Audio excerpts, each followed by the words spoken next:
하늘 소망으로 사세요. 믿음으로 사세요. 믿음으로 사세요. 하나로 은혜로 사세요. 하나로 은혜로 사세요. 보혈의 능력으로 사세요. 보혈의 능력으로 사세요. 아멘. 28번은 정말 아름다운 이야기가 있는데 박수하면서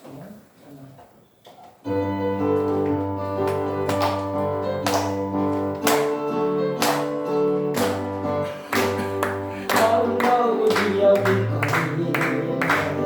글쎄 그의 사랑 이야기 영광스러운 천국 가는 사람 나와 같은 죄인들하여 주님의 그 사랑은 정말 놀랍네 놀랍네 놀랍네 오 주님의 그 사랑은 정말 놀랍네 나를 위한 그 사랑 넓고 넓은 호주 속에 많고 많은 사람들 중에 구원받고 복받는 주의 사랑받고 산다네 주의 그 사랑 정말 놀랍네 놀랍네 놀랍네 오 주의 그 사랑 정말 놀랍네 나를 위한 그 사랑 사람들은 이해할 수 없네 즐거운 나는 사랑 이 사랑이 나를 살게 하네 갈보리의 그 속에서 주님의 그 사랑은 정말 놀랍네 놀랍네 놀랍네 오 주님의 그 사랑은 정말 놀랍네 나를 위한 그 사람들을 이해할 수 없네 사람들을 이해할 수 없네 즐거운 하나님 사랑 이 사랑이 나를 살게 하네 이 갈보리의 그 속에서 주님의 그 사랑은 정말 놀랍네 놀랍네 놀랍네 오 주님의 그 사랑은 정말 놀랍네 나를 위한 그 사랑 주님 살아계십니다. 늘 우리 함께 계십니다. 그 안에는 소망이 있습니다. 좋은 일이 있습니다. 날마다 새 힘을 주십니다. 아멘. 다음 주는 맥주 감사절 주일이죠. 다음 주 예배 말씀은 영상으로 우리가 예배를 드리겠습니다. 아주 중요한 영상이기 때문에 다 나오셔서 꼭 영상을 통해서 은혜를 받아야 됩니다.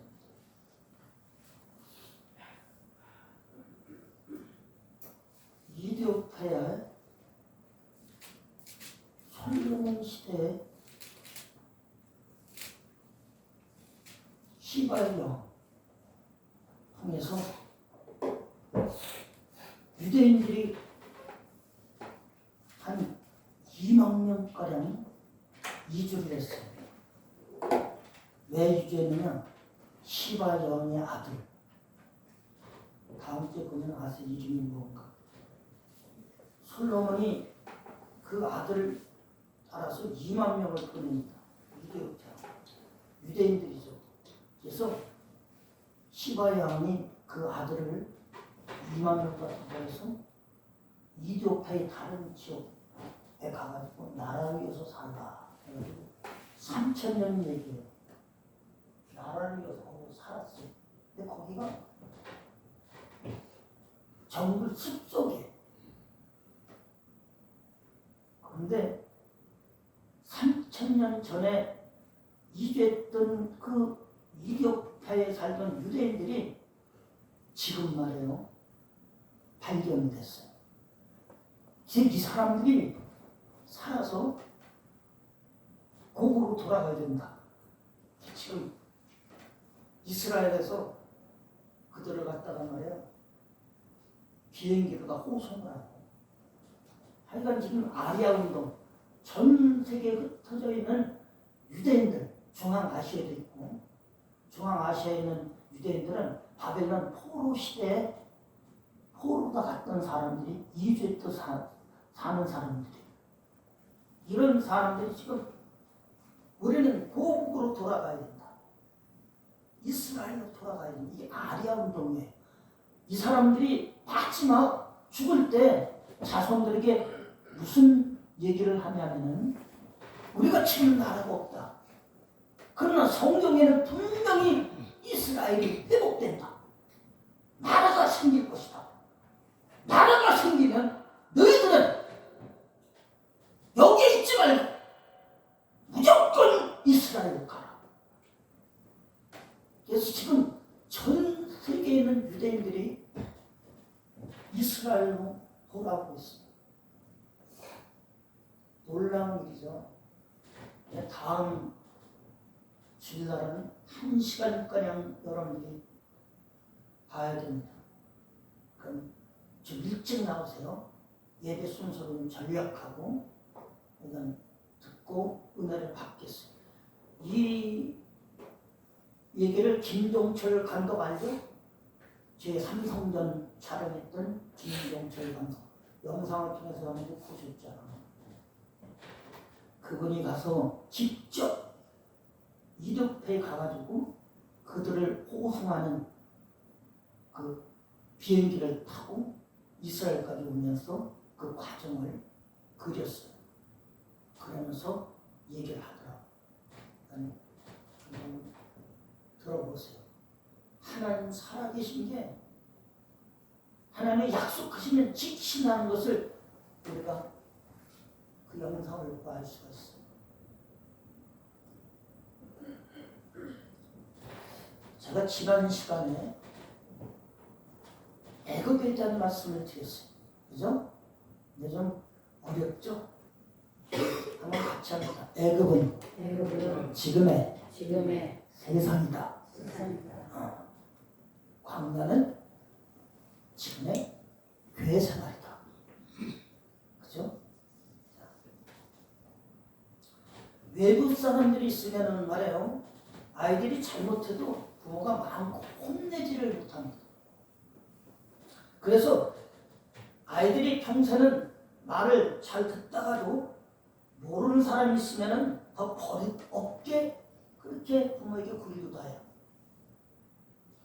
남의 집에서 아이를 혼낼 수가 없으니까 얘야 어서 집에 돌아가자. 잘 구슬이죠. 하면은 아이가 힘이 나가지고 돌아갑니다. 집에 돌아가면 맛있는 거 줄게. 따라오지만은 집에 가면은 어떻게 하겠어요? 부모가 훈육을 합니다. 말 안 듣는 아이들 내버려 두겠어요? 애굽은 남이 나라 땅이기 때문에 하나님께서 그의 백성들을 애굽 땅에서 이끌어내셔서 광야에서 본격적으로 훈련을 하시는 거예요. 그래서 광야는 훈련의 장소입니다. 애굽의 신앙, 기독의 신앙과 광야 신앙, 훈련의 신앙에는 선명한 차이점이 있어요. 기적을 통해 하나님이 살아계신 것을 어디서 알았어요? 애굽에서 알았어요. 그렇다면 그 다음부터는 하나님께서 내 삶의 중심이 되시도록 광야에서 십자가 훈련을 받는 거죠. 고통의 훈련. 애굽 기적의 핵심은 은혜, 보혈의 은혜입니다. 피의 은혜죠. 어린 양의 피. 10가지 재앙의 시작도 피로 시작되죠. 나일강이 피로 변했어요. 애굽의 모든 신들을 무너뜨리는 것이 9가지 재앙입니다. 그리고 10번째는 예수의 피, 어린 양의 피가 나타나죠. 여러분들 오늘 출애굽기 12장에 읽었어요. 이 보혈을 의지하는 사람들은 죽음에서 벗어났어요. 장자의 재앙이었어요. 이스라엘 백성들은 아무도 다치지 않았고 손해와 고통이 없었어요. 기적의 신앙에는 나에게는 이득만 옵니다. 나에게 아무 고통과 손해가 없는데 내가 변할 수 있을까요? 내 안에 속성이 변할 수 있을까요? 아니에요. 기적만을 통해서는 속성이 바뀐다는 것은 아주 불가능하다는 거예요. 그래서 기적만 계속 나눈다면 애굽에서 나올 수가 없어요. 표적자 기사는 초기 폭로는 전도에 아주 분명히 필요합니다. 기적을 모르는 이들에게는 기적과 역사가 필요합니다. 그러나 주님의 제자를 만들고 이 땅에 하늘나라의 왕국을 세우려면 거기에 머물러 있어서는 안 된다는 거예요. 애굽에만, 기적과 표적에만. 기적만으로는 영이 자라진 않아요. 사람은 고통을 통해서 변화받고 바뀌게 됩니다. 그 어떤 사람도 고통 없이는 변화되질 않아요. 충격이 힘이 된다는 것을 우리는 알아야 됩니다. 모난 사람의 인격을 고통이라는 충격을 통해서 아주 둥글둥글하게 만든다는 거예요. 고통과 슬픔이 힘이 된다는 거죠. 그런데 사람들은 충격과 고통을 싫어합니다. 그것이 평안받지 못하는 이유 중에 하나예요.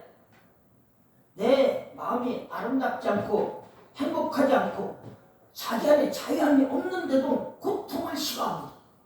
그래서 변화될 수 없다는 거죠. 오직 고통과 십자가가 사람을 변화시킵니다. 많은 사람들이 생각하는 십자가는 이겁니다. 예수님께서 십자가를 지셨으니 믿기만 하면 나는 모든 저주에서 벗어나고 형통하다. 그러나 그것은 십자가라기보다는 보혈에 가깝다는 거예요.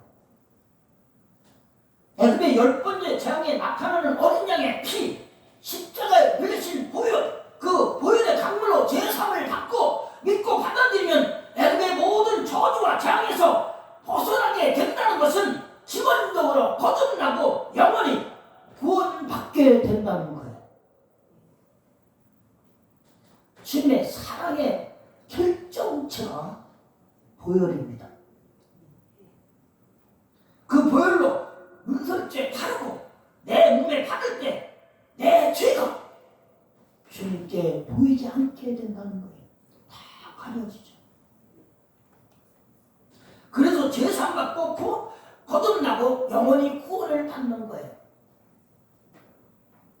그래서 행위로 열심과 공사로 애씀으로 구원을 받는 줄 아는 이들은 보혈을 통해서 주님과 관계를 맺는 것이 없기 때문에 거듭남이 없어요. 칭의가 없다는 거예요. 그러나 보혈을 통해 죄의 용서를 받았지만은 우리가 살다 보면 여전히 죄성이 내 안에 남아있어요. 쉽게 짜증내고 정죄하고 판단하고 원망 불평하고 또 미워하고 화내고 애굽에서 아무것도 다름을 받지 않았기 때문에 보혈만으로는 죄사함을 받지만 죄성은 여전히 처리되지 않았다는 거예요. 지난 시간에 한 말씀이죠. 그것을 죄성을 다름받는 것이 광야에서의 십자가입니다. 고통. 애굽의 핵심적인 것은 보혈이죠. 주님의 사랑의 결정체 보혈. 광야에서 말의 쓴물을 만났을 때 한 나무를 하나님께서 지시합니다. 그 지시한 나무를 물에 던졌더니 그 쓴물이 단물이 됐습니다. 그 나무는 십자가입니다. 광야에서는 십자가, 고통이 우리 삶에 적용이 된다는 거예요. 우리가 인생을 살면서 우리에게도 고통이 따르잖아요. 이게 우리 신앙생활에 적용이 되는 거죠. 십자가를 경험하는 것이 광야의 핵심이고 광야를 통과하는 동안 이 십자가, 고통을 계속 몇 년 동안? 40년 동안 이 고통, 광야의 훈련을 받게 된다는 거예요. 한 가지 40년 동안. 40년 동안 40년 동안 고생하면서 훈련받으면서 변화된 사람도 있고 변화되지 못한 사람들은 하나님께서 광야에서 다 골라내시잖아요. 그죠? 네. 우리는 이 십자가 신앙이 중심이 되고 핵심이 돼야 돼요. 아직 어린아이들은 십자가를 감당하지 못합니다. 어린아이 이 상태에서는 하나님이 사랑하시고 예뻐하시고 당신을 절대로 버리지 않는다는 걸 가르치고 위로와 치료의 애국적인 메시지를 전해야 돼요. 오늘 내가 말씀드린 이 말씀도 어린아이 신앙 가진 분들은 좀 어려울 수도 있습니다. 성경을 모르면 더 모릅니다. 먼저 어린아이 때는 하나님의 무조건 이기는 사랑, 그 사랑의 결정체인 보혈에 대해서 아주 충분히 배워야 된다는 거예요. 게다가 기도할 때도 보혈을 꼭 집어넣으라고 했어요. 우리 허물, 우리 죄, 내 약점, 넘어지는 부분 주님의 보혈로 씻어주시옵소서. 꼭 그 기도를 하라고 여러분들한테 말씀을 드렸습니다. 이 사랑의 결정체인 보혈에 대해서 충분히 배워야 돼요. 보혈의 은혜가 뭔가? 보혈의 능력이 뭔가? 보혈이 우리에게 어떤 역할을 해주시는가? 이게 은혜의 메시지죠. 보혈에 대한 메시지. 애굽은 하나님의 권능이 중심이 되는 것이 애굽이에요. 그런데 애굽에서 주님의 많은 은혜와 사랑을 받고 풍성함을 경험하고 능력과 은사를 경험하고 방언하고 많은 신비한 체험과 경험을 하지만은 사람의 속은 변하지가 않아요. 아직 광야의 십자가가 고통이 시작되지 않았기 때문에 그렇다는 거예요. 이 상태는 예배 드릴 때는 좋지만 삶에서는 살다 보면 별로 기쁨이 이렇게 없어요. 기적과 능력은 나타나지만은 거칠고 사나운 부분에 내 인성이 처리되지 않았기 때문에 사람들이 나에게 편안히 다가가고 가까이 교제하는 것이 어렵습니다. 그런 것들이 내 이 안에 있는 이 죄성이 처리받는 것이 광야의 십자가 훈련이라는 거예요. 자, 십자가라는 것을 무엇인가를 알기 위해서 인생의 여러 과정에 대한 얘기를 해보겠습니다. 우리가 인생 살다 보면 애굽의 초기가 있어요. 세상상의 초기. 야곱의 가족들이 애굽에 들어간 초기에는 누가 총리로 있었죠? 네? 요셉이 총리로 있었어요. 그죠? 그래서 요셉이 총리로 애굽에 있었을 때는 애굽의 최첨단 문화를 즐기면서 대우를 받았어요. 야곱의 자녀들. 인생의 첫 단계에서 일이 잘 풀리고 잘 나간다면 학벌도 좋고 돈도 잘 벌고 부모의 사랑도 받고 뭔가 잘 풀리고 잘 나간다고 느끼고 있다면은 이때는 주님과 가까이 할 수가 없어요. 아주 주님과 멀리 있습니다. 이 상태는 영혼이 마비돼가지고 구원에 대한 감각이 전혀 생기지 않습니다. 그러다가 인생 중반에 이르러 인생의 어려움이 시작된다면, 고난이 시작된다면, 뭔가 문제가 생긴다면 그는 그 다음 계로 진입이 됩니다. 여기서 구원받는 사람들이 많죠. 이게 애굽의 준기라 그래요. 이때부터는 바로 왕의 애굽 왕의 핍박이 시작됩니다. 세상 임금 사탄이 이스라엘 백성은 자기 사람이 아닌 걸 알고 막 괴롭히기 시작하는 거예요. 구원받은 백성을 내버려 두지 않는다는 얘기예요. 그래서 신앙생활하다 보면 주님을 섬기는데도 불구하고 부도가 막 납니다. 어떨 때는 사업하는데 막 재정이 어려워지고 그렇게 믿던 사람이 막 배신을 하고 예수 믿는데도 또 이상하게 몸이 무너지는 소리가 들립니다. 낮춰. 오늘 아침에 일어났는데 정말 힘들더라고. 어쩌고가지고 너무 힘들어가지고 그냥 들어놓고 싶더라고. 근데 일어나가지고 좀 움직이니까 괜찮더라고. 저 힘 주십시오. 그러고 강단에 쓴 거예요. 몸이 무너지는 거예요. 애국의 중지야.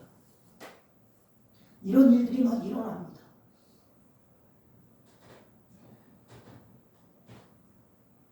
근데 세상살이 하다 보면 인생의 첫 단계부터 삶이 꼬이는 사람이 있어요.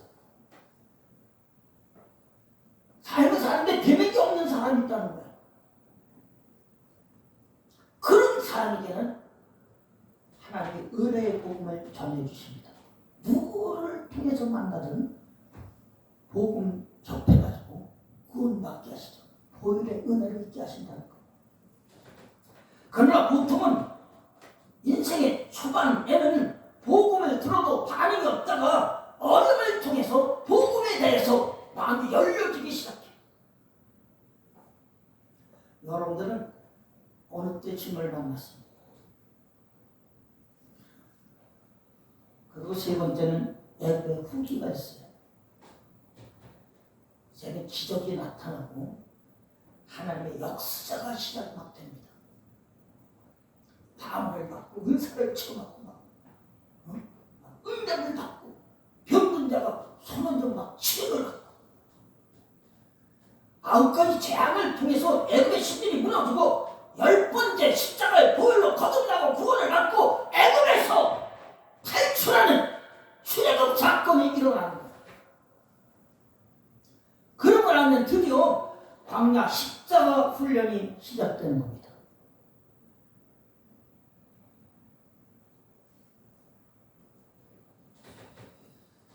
평생 동안 쌓여있는 나 중심의 가치관은 광야의 십자가를 통과하기 전에는 쉽게 무너지지 않아요.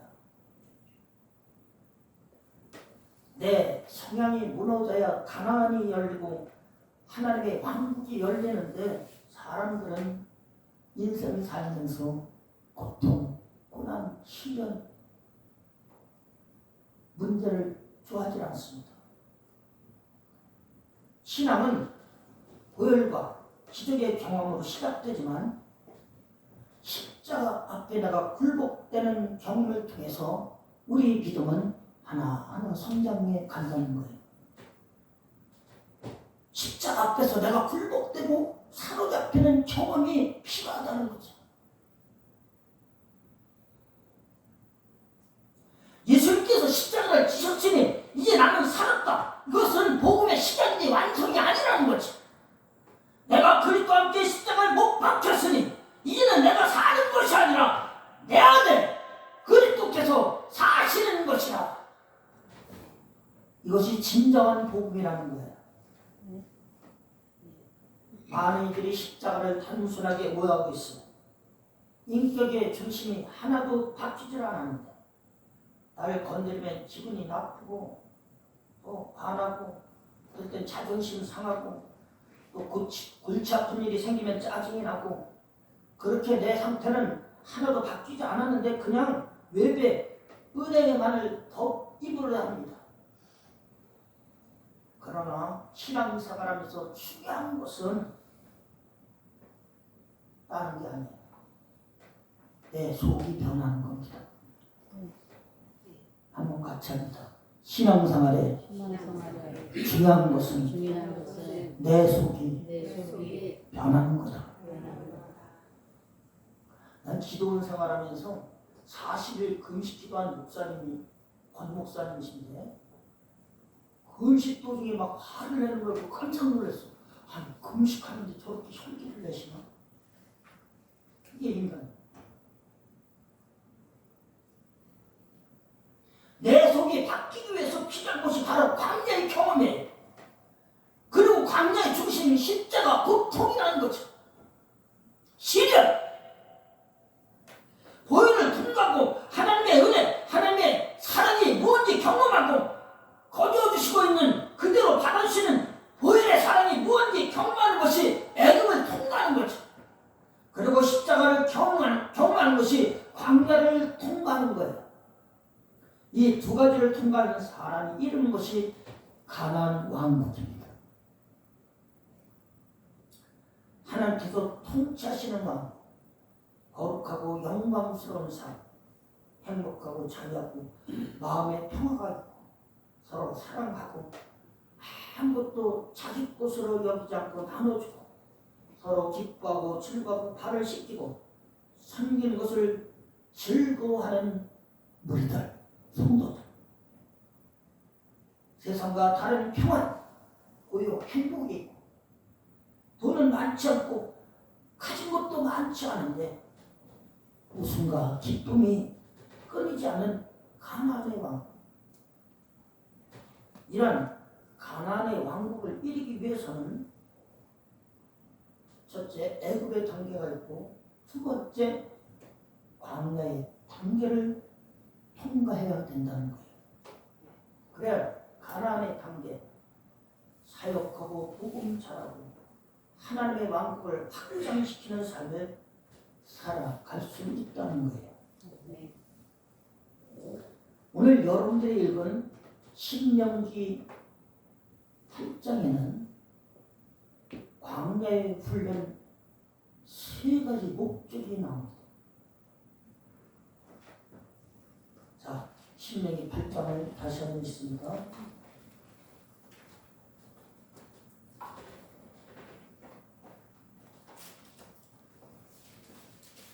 1절로부터 3절까지만 오늘 읽습니다. 큰 소리로. 시작. 내가 오늘날 명하는 모든 명령을 너희는 지켜야 하라. 그리하면 너희가 살고 번성하고 여호와께서 너희 열조에게 맹세하시사 땅에 들어가서 그것을 얻으리라. 내 하나님 여호와께서 이 40년 동안에 너로 광야의 길을 걷게 하신 것을 기억하라. 이는 너를 낮추시며 너를 시험하사 내 마음이 어떠한지 그 명령을 지키는지 아니 지키는지 알려 하시며 3절. 너를 낮추시며 너를 추리게 하시며 또 너로 알지 못하며 내 열조가 알지 못하던 만나를 내게 먹이신 것은 사람의 떡으로만 사는 것이 아니요 여호와의 입에서 나오는 모든 말씀으로 사는 줄을 너로 알게 하려 하시며 4절. 이 40년 동안에 내 의복이 헤어지지 아니하였고 내 발이 뜨지 아니하였으니 아멘. 첫 번째 목적은 광야 훈련의 첫 번째 목적은 낮추시며 나를 낮추시기 위해서 광야 훈련을 하신다는 거예요. 2절에도 나오죠. 이는 너를 낮추시며 또 4절에도 너를 낮추시며 너로 줄이게 하시며 오늘은 낮추심까지 하겠습니다. 광야 훈련의 첫 번째 목적은 낮추심. 광야의 험한 길, 고생길, 농사를 지을 수 없는 것, 길이 없는 것, 물이 없는 것, 뱀과 정갈이 있는 것, 이 광야의 길을 걷게 하신 것은 마음을 낮추시기 위한 것이었다는 거예요. 여러분, 사람이 멸망하고 불행해지는 이유는 왜? 마음이 높아졌기 때문에 그래요.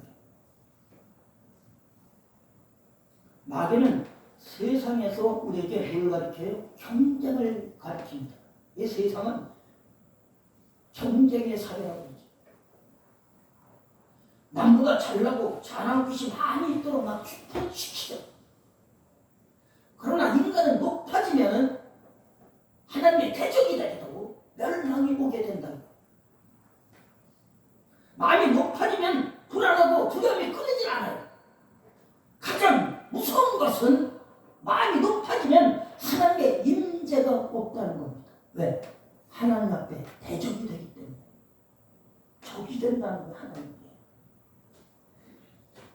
낮고 낮은 심령에 주님 오시는데 열심히 금식하고 성경도 열심히 읽고 기도해서 영성에 도전이 돼야 하는 이런 마음에는 주님께서 오실 수 없고 하나님의 은혜를 느끼고 맛볼 수가 없다는 거예요. 사람들이 무시하고 욕해도 죄송합니다. 저는 부족한 사람입니다. 이렇게 낮아질 수 있다면 주님이 함께 할 수 있어요. 그러나 미안하다는 사죄의 고백이 나오지 않고 내가 잘못한 게 뭐 있어? 조사는 왜 저러는 거야?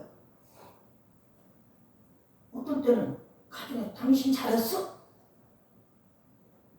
이런 식의 반응을 보이는 것은 마음이 높아졌기 때문에 그래. 한번 같이 합니다. 죄송합니다. 죄송합니다. 여보 내가 잘못했어. 집사님 내가 실수한 것 같아. 인생의 가장 큰 축복은 자기가 낮아지는 거라는 거예요. 인생의 최대의 문제는 말자가 드러나는 거예요. 교만, 자만, 태만, 오만, 거만, 불만, 기만. 하나 더. 비만. 이 말자 들어가는 사람은 어떻게 해볼 방법이 없어요. 가르칠 수가 없어요. 자기가 하나님의 모든 사람을 정죄하고 비판합니다. 하나님께서는 이스라엘 백성들의 길 음식 물 때문에 너무나도 원망하고 불평이 있기 때문에 40년 동안 훈련을 시키신 거예요. 40년은 갈 수 있는 가나안 땅을 광야에서 40년간 훈련시키셨어요. 왜냐하면 천국 백성은 겸손해야 하기 때문에 그래요. 하나님께서는 우리가 낮아지기를 원하세요. 평생 고개 들지 말고 겸손하게 낮은 마음으로 사는 여러분들이 되길 바랍니다. 낮추신다는 말은 겸손하게 만드신다는 뜻이에요. 사탄의 대명사는 교만입니다. 하나님을 향해서 주먹을 내미는 거예요. 해보자. 진정한 하나님의 사람은 응하고 겸손해 자기를 낮추는 사람이 하나님의 사람이라는 거죠. 높아진 사람은 다 낮춰줘야 됩니다. 겸손하게 우리 주제 파악을 하면서 살아야 된다는 거예요. 그것이 축복이고 광야 훈련의 목적이 된다는 거예요. 오늘은 여기까지 합니다. 두 번째 목적은 우리 마음을 시험하시기 위해서 광야 훈련을 시키시는 거예요. 첫 번째 기억하세요. 왜? 인생을 살면서 고생을 시키시나? 시기운이 오나? 문제가 생기나? 왜 안 되나? 왜 앞길이 막히나? 왜 대인관계에서 안 좋은 사람을 만나나? 나를 낮추시기 위해서 겸손해라. 나만 의지하라. 그래서 그런 일이 생기는 거예요. 아셨죠? 찬송합니다. 349장.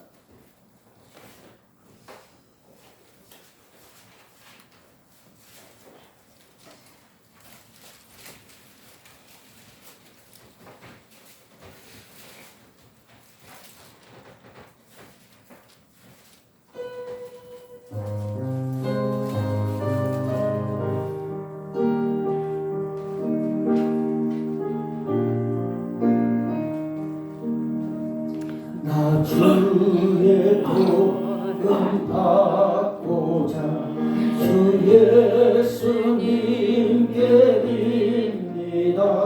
그 구원 허락하시사 날 받으옵소서. 내 모습 이대로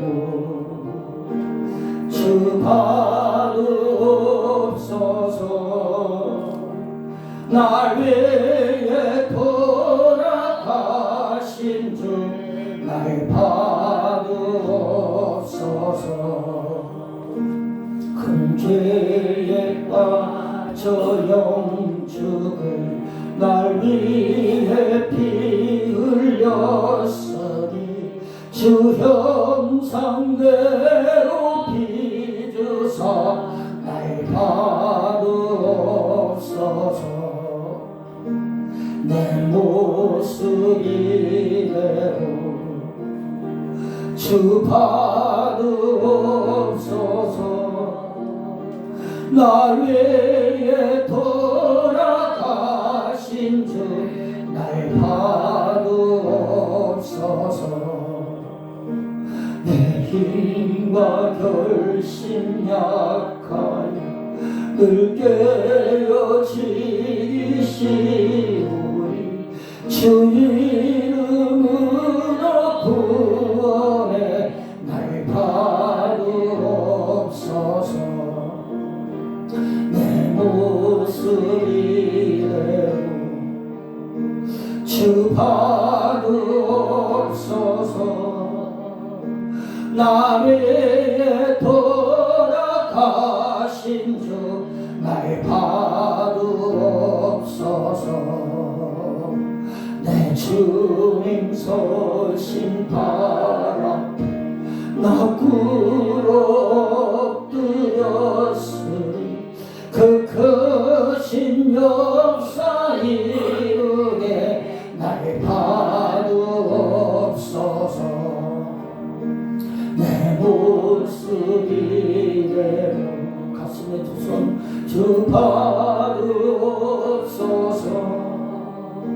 날 위해 돌아가신 주 날 받으옵소서. 눈 감고 우리는 보혈의 은혜를 입은 사람들입니다.